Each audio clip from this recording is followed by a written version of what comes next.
Rasululloh aytadilar, 7 toifa kishilar bor, 7 xil odam bor. Alloh taolo mana shu kishilarni hech qanday soya bo'lmaydigan kunda o'zining soyasi bilan yoki arshning soyasi bilan soyalantiradi. Odil boshliq, odil podshoh, odil rahbar. Ikkinchisi, Robbisining ibodati bilan ulg'aygan yigit.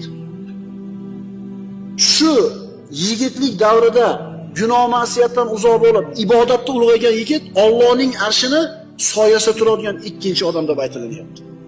Harakat qilmaymizmi shu narsada? Yana bir kishi, uchinchi odam, qalbi masjidlarga bog'langan kishi. Masjidni yaxshi ko'radi, masjidga yuguraveradi.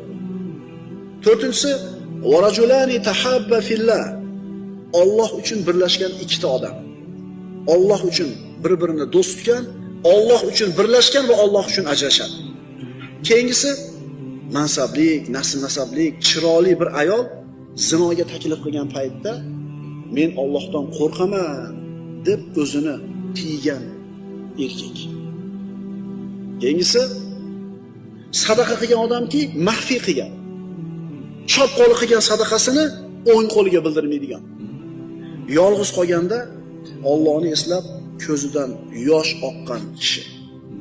Mana birodarlar, 7 toifa Allohning arshini soyasida turadi. Jannatiy degani bu.